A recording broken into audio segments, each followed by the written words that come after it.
Hi, welcome again to Mike's Investing. So I have another great show for you today. So today we're going to talk about inflation and interest rates and how this impacts you, what I see short-term, long-term, and essentially what's going on with the economy. All right, so before we get into that, please like, subscribe, leave a comment, and with all of my videos, these are for educational purposes only. I am not a sophisticated investor, nor am I licensed to sell financial products.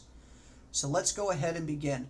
So inflation has been going up this year. Initially was said to be transitory when we all knew that it was going to be more permanent. The reason why that we knew it was going to be permanent was because the increase in the M1 and M2 money supply that has happened. It started in 2009. They doubled down in 2020 when the government and the Federal Reserve tried to keep us out of a recession. Now that has unintended consequences when you dump a ton of liquidity into the markets and the economy. What that does is markets will go up, but also inflation will go up. And now we have this inflation problem that we need to contend with. Now since 2009, we have had the greatest era of prosperity in all time when it comes to the United States. We have all of this free money that's put into the economy for people to spend without additional goods being created. So it's been a fake economy, and this has created the inflation. Now, the Federal Reserve has a dual mandate that they have to abide to. The first one is they need to keep the inflation at a target rate of 2%. The second mandate is they need to keep low unemployment. Now, right now, that's out of whack because we have low unemployment, historically low unemployment, but we have extremely high inflation. So they have to slow down the economy and increase unemployment to try to get some sort of a balance. Now, the Federal Reserve, they are saying that it can be up to 4 million jobs lost. That can affect you if you have one of those 4 million jobs.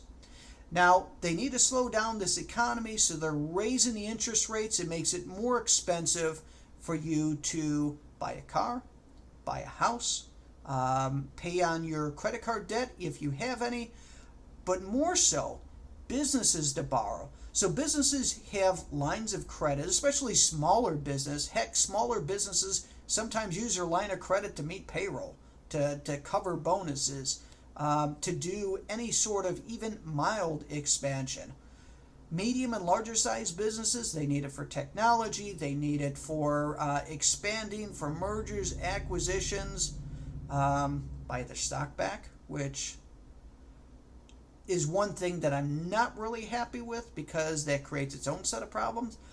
But as interest rates go up, it's going to slow down businesses, it's going to slow down the economy. Now, the Federal Reserve has a very bad track record. It is not very good at soft landings. So they're raising these interest rates. They're promising a soft landing without a recession. Technically, we're already in a recession, but by raising these interest rates are going to create a real recession because not only are we going to have no growth in the economy, but unemployment is going to start to shoot up. Now, the Federal Reserve has a problem. They have to raise interest rates quickly. If they don't, it leads to stagflation. What does that mean? Back in the 70s, there was something known as stagflation. It's when the economy really wasn't going anywhere. Inflation was going up. Earnings were going up of employees. Employees kept on asking for more and more raises to keep up with inflation, which then they're spending more money, which then creates more inflation, and it's just a horrible spiral. So what the Fed has to do is raise interest rates quickly, tamper down inflation before employees are able to pressure their employers for raises, then get that money and then inject that into the economy. That's what they need to do. But they're going to do a very bad way of, they're going to have a very bad situation because they're probably not going to have that soft landing, and it's probably going to play havoc in the markets.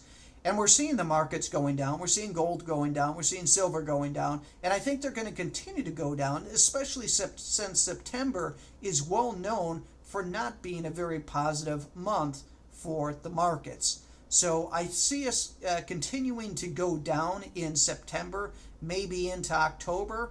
But I think that early next year or maybe late this year, the stock market's going to start to go back up, because whenever that the Federal Reserve is getting close to the end of tightening, that's when the market starts to turn around, because they're forward looking and they know that there will be no more rate hikes.